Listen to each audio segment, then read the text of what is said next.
Yo, what's up? This video is going to be about how to be a man, right?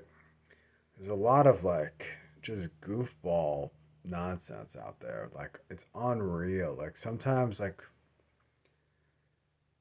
the people that are trying to be men are like little boys. Like sometimes you're even grown men. They're just chasing the wrong stuff.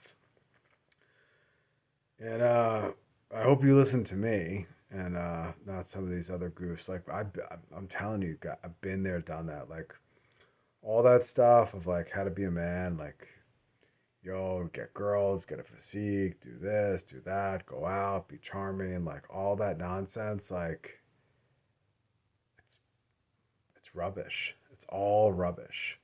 And I think you guys need to hear that. Like now, I'm not saying don't be strong, work out, like be capable, like you don't need to be charming. No, it's not the qualifications. You don't need to be like a ladies' man. Like think about what that even says. Like I mean the word ladies is before man. Like like what kind of guy are you? Um so here's my top my top tips for being a man. Like first is like to be a man, like you don't like I guess like the first biggest hurdle is like a mental thing. There's not like a whole bunch of like weird gurus and components you can do to be a man. Like you just like I think it's like you just have to be a man. Like that's like what else is there? Like it's why you were made by God is to be a man. So all this other like BS about like you gotta dress this way and you gotta use this game and you gotta talk to girls this way and you gotta do all these things and you gotta have this physique and you gotta have this money in this bank and you have to have this car. Like, oh man, you don't need any of that shit. None of it. Um, so it's confusing to my mind, but I guess like in a way like I've known what it's like to be like a 30 some odd year old boy. Been there, done that. Like literally, I lived a life. I could tell you guys right now if you guys are striving and listening to these other morons about how to be a man and like thinking like if you acquire these things and acquire these like life skills and the bank account looks like this and the car looks like that and your physique is like perfect like this and like I'm like 100%. The girls will come, like they will come, and it'll all be empty. Like you'll wake up one day and you'll be like, wow, like what happened to a decade, or what happened to whatever it is? Like you lost all that time, and I'm telling you because I know better than anybody because I did it. Like I came up empty. I did the stuff. I played the game. I did the whole thing. You will come up empty and you'll be one lost boy after that. You'll be a lost boy. That's all you are. Like you could like kind of look like a man, I guess, on paper, but you ain't a man. No. Because men like why it confuses me at this point in time because I've been so detached from that lifestyle for so long that it seemed it's just childish to me. It doesn't make sense in my mind anymore.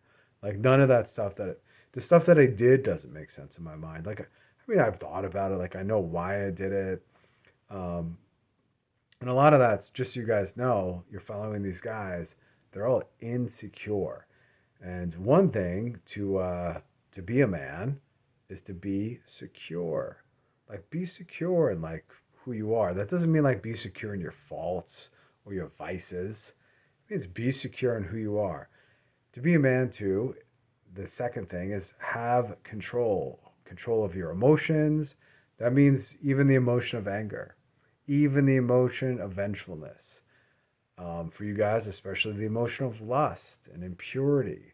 Like having control over your base desires, your disgusting, Disordered based desires, that's something to strive for. That's something to have virtue over.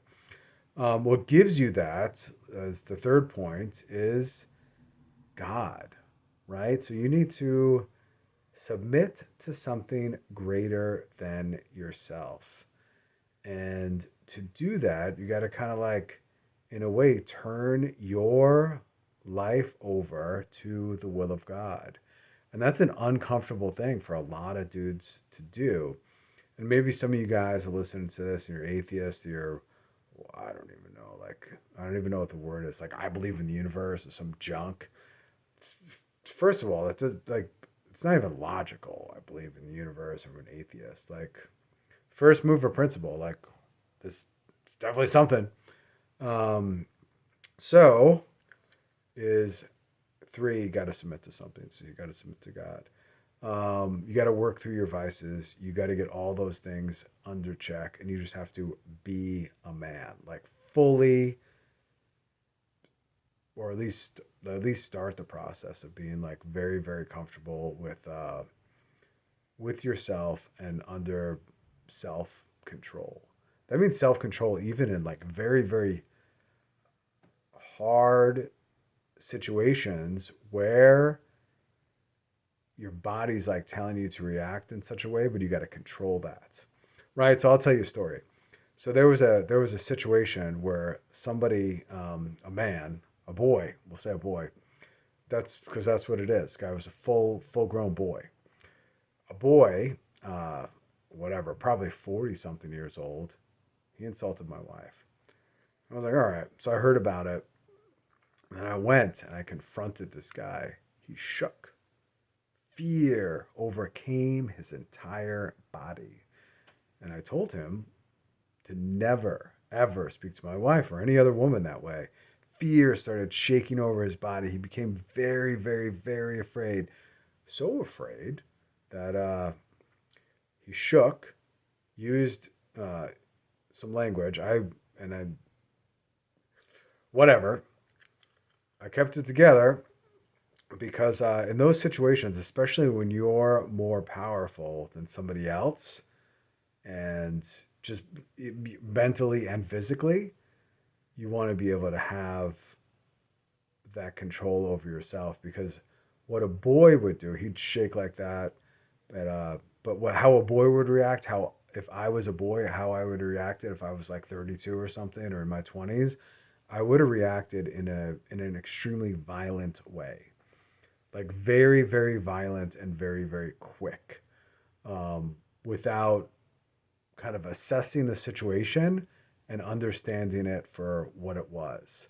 I mean, I could tell you this, like the impression was made. It'll That guy will never do that again, probably to anybody, because he's gonna like think like next time like, holy smokes, like this guy came down like after the fact and shook me up, like got like physical. The guy was physically shaking, like that scared. So scared he had to call the authorities. That's insane. The authorities laughed. They thought it was ridiculous because what, like 40-year-old boy can't just like handle like. The other thing too is like also being a man, like if you're on the other side of that, you just got to handle that confrontation like correctly, not by fear shaking and like calling the authorities. Like, come on. Anyway, how I would have handled that situation on the other end is I would have been like, hey, there was no disrespect made. I didn't mean anything by it. First of all, I would have never done something like that. I mean, at this juncture in my life, I would say like, hey, maybe like a decade or more ago, I would have done something like that, but not at this juncture in time. So, part of being a man is being capable too, being strong, being powerful, and being capable. Now, anybody can do that, right? It doesn't matter if you're, 5'5" or you're 6'4". Like you can move your body and like get into like decent shape, right? You're not a bodybuilder. You're not striving for that. That's kind of like, it's like a weird self worship thing where if you look at these guys that are into that stuff, they're busy, like they're literally worshiping themselves, worshiping their body, worshiping their physique, like over concerned about their physique. And you know what? That's not what men do. Nah, men don't do that. The other thing to be a man is to take care of your family and your wife. So all those responsibilities, you have to quietly shoulder them, shut up, and bear them, right? So you got to be able to pick up that weight, shut up, and carry it. Um, and when that and you have to be able to correct too. The other thing is I see a lot of guys that claim to be men that are in marriages are, get this, they're scared of their wives. Maybe some of you guys are scared of your girlfriends. I don't know. I could imagine that a bunch of you guys are. Like, I remember a long time ago, like, when I was a boy, man, I was scared. I was like, hey, if I say this one thing, like, she's going to react in a certain way and I don't want to deal with it. Like, don't worry. Like, men don't do that. I don't do that. I don't know. Just quit doing it. Just stop doing it. Just stop. Don't do that. Don't be scared because I mean, like, what is it? It's like you're scared of a tongue lashing. Like, come on. For real? That's what you're scared of? Or you want peace so badly that you're willing to compromise your values and your own self as a man? Like, no, that's not what men do. Boys do that. They compromise what they stand for for a woman or for peace or for something or for money or whatever. It's all gross. You got to be able to walk through that stuff. The other thing I'll say that'll help you be a man is read the Bible. Just read it cover to cover. Because a lot of times the Bible will tell you, it'll give you a clear indication of what men are, how men act in relation to God, in relation to women, in relation to religion, and how how boys act, how men act in relation to those same things, and it's very very different. The contrast is the same. And you know what happens to the weak men who act according to their passions or they go against the will of God? God punishes them. Or what God does is he takes his hand off them and allows the punishment to happen. So think about that very clearly, like especially when you see situations in your life unfolding. The other thing is you got to be able to lead, right? And it seems to me that at this juncture in time, being able to uh, lead my wife, lead my family, lead my children, just lead myself, right? Because you got to keep yourself in line. That's a number one. Because if you're trying to lead other people, but you're a mess yourself, then no one's going to listen to you. No one actually cares. You got to be able to lead. So you got to be able to lead yourself first. So you have to be kind of rightly ordered, and you have. What are you going to be rightly ordered to? Some guru on the internet? Me? No, man. Be rightly ordered to the Word of God, the commandments. Start conforming yourself. You have to have a right order to begin with. You have to have a clear understanding of right and wrong. And what better way to get that right order than through religion? Because anything else other than that is just some sort of like weird, twisted worship of self, worship of nature, worship of women, worship of body, worship of money, worship of self. Like, it's all disgusting. And like, see it for what it is. It's gross. It should make you sick. Um, so anyway, so those are some of the things that you can do starting now. Starting now. I'll put out more videos like this, but I just wanted to say a couple things because I think there's a lot of confusion out there, and there's a lot of young men and even married guys and stuff that are very, very, very, very, very, very, very deceived. And I know you're deceived because I was once very, very, very deceived myself. I followed everything, other than God, and it's almost like you're pretending to be a man. Um, that's the sad thing about it is when you follow all these other things, you're like kind of like checking boxes. You're not a man. No, man. So anyway, so heed what I say. Get religion. Start acting like a man. Get control of your emotions, all of them. So every single one, lust, anger, get control of all of it, um, and start just walking forward without fear. Like there's only one thing you should fear: fear God, fear hell. That's it. Everything else is like, I don't know. That's it. What else is there to fear?